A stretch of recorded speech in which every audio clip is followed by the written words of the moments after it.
வணக்கம் நண்பர்களே. இப்போ காலில் உள்ள மெரிடியன்களை நம்ம பார்க்க போறோம். இப்போ வந்து கையில இருந்த ஒரு எண்ல 3 யாங்ல 3 அப்படின்ற யாங் பார்த்துட்டோம், 6 மெரிடியன் பார்த்துட்டோம்.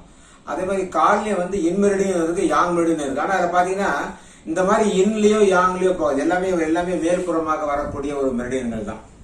இப்ப நம்ம வந்து காலில் உள்ள இன் மெரிடியன்கள் அப்படின்ற முதல்ல பார்ப்போம். இன்ல பாத்தீங்கன்னா ஃபர்ஸ்ட் வந்து லிவர், ஊட்டப்பாதை வந்து இந்த மாதிரி ஏரோ மார்க் இந்த மாதிரி இருக்கும். லிவர், ஸ்பிளீன், கிட்னி வந்து இந்த சுண்டு விரல்ல வந்து உள்பக்கமாக இந்த பக்கமா, இந்த கிட்னிங்கிறது இந்த பக்கமா அப்படி வரக்கூடியது கிட்னி மெரிடியன். ஓகேங்களா, இது கிட்னி மெரிடியன்.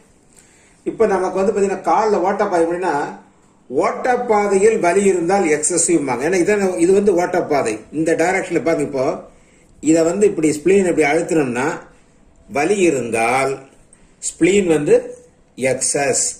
அதே எதிர் திசையில் இப்படி தள்ளணும்னா வலி இருந்தால் இட் இஸ் டிஃபிஷியன்சி. அடுத்து ஸ்பிளீன், ஓட்டப்பாதை இதுதான். ஓட்டப்பாதையில் இப்படி தள்ளும் போது வலி இருந்தால் இட் இஸ் எக்ஸஸ். எதிர் திசையில் இப்படி தள்ளும் போது வலி இருந்தால் இட் இஸ் டிஃபிஷியன்சி. கிட்னியும் அதே மாதிரி தான். கிட்னியை பார்த்துட்டு கிட்னியை வந்து கீழே இருந்து இப்படி மேல இப்படி ஓட்டப்பாதை இப்படிதான் வருது. ஓட்டப்பாதை இப்படி தள்ளும் போது வலி இருந்தால் அது வந்து எக்ஸசிவ். ஆப்போசிட்ல தள்ளும் போது வலி இருந்தால் இட் இஸ் டிஃபிஷியன்சி கிட்னியை பொறுத்தவரை. அடுத்து யாங் மெரிடியன்ல பாத்தீங்கன்னா இங்க வந்து சுண்டு விரல் பக்கமாக வரக்கூடியது urinary bladder, Khel bladder and stomach. இந்த மூன்றுமே வந்து யாங் மெரிடியன் தான். அது பாருங்க, ஒன்று வந்து சுண்டு விரல், அடுத்து வந்து ரெண்டாவது விரல், அடுத்து வந்து இங்கிருந்து பாத்தீங்கன்னா 1 2 3 4 சொல்லுவோம். Big toe, first toe, second, third, fourth சொல்லுவோம். இதுல வந்து செகண்ட்ல இருக்கக்கூடியது வந்து ஸ்டமக், இரண்டாவது விரல் இருக்கிற ஸ்டமக். இந்த டைரக்ஷன் பாத்தீங்கன்னா மேல் நோக்கி செல்வது. இங்க இருந்து ஆரம்பிச்சு மேல் நோக்கி போகக்கூடியது. டைரக்ஷன் இந்த பக்கமே தான் இருக்கு. இப்போ ஓட்டப்பாதையில் இந்த ஓட்டப்பாதையில் இப்படி அழுத்தணும்னா, இந்த மாதிரி அழுத்தும் போது வலி இருந்தால் இது வந்து எக்ஸசிவ். அதே வந்து ஆப்போசிட் சைடு இப்படி தள்ளும் போது வலி இருந்தால் இது வந்து டெஃபிஷியன்சி. அடுத்து பாத்தீங்கன்னா கேல் பிளாடர். கேல் பிளாடர்ல வந்து ஓட்டப்பாதை கீழே இருந்து மேல் நோக்கி போகின்றது. ஓட்டப்பாதை இப்படி தள்ளும் போது வலி இருந்தால் எனர்ஜி எக்ஸசிவ். அதே கீழ் நோக்கி இப்படி தள்ளும் போது வலி இருந்தால் இது வந்து டெஃபிஷியன்சி. அதே கடைசி விரல் பாத்தீங்கன்னா யூரினரி பிளாடர்.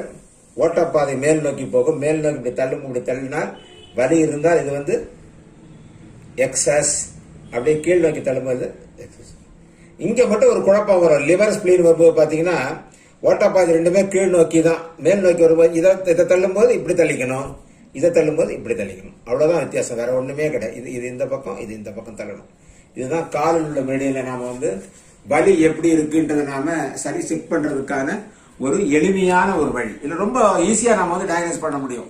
இப்ப பாத்தீங்கன்னா நம்ம வந்து நம்ம கையில் இருக்கக்கூடிய 6, காலில் இருக்கக்கூடிய 6, 12 மெரிடியன்லயும் எந்தெந்த மெரிடியன் எக்ஸஸ், எந்தெந்த மெரிடியன் டிஃபிஷியன்சி அப்படிங்கிறது நம்மளால பார்க்க முடியும்.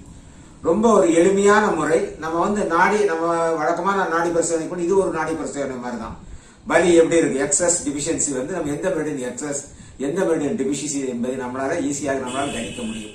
நண்பர்களே, இந்த 12ஐயும் உங்களுக்கு, நண்பர்களுக்கு எல்லாரும் இதை ட்ரை பண்ணி பார்த்து ஒரு எக்ஸசைஸ் மாதிரி ஒரு 2 நாள் பயிற்சி பண்ணீங்கன்னு வச்சுக்கோங்களேன், நம்ம அடுத்த கட்டத்துக்கு போறதுக்கு ரொம்ப எளிமையாக இருக்கும். நன்றி, வணக்கம்.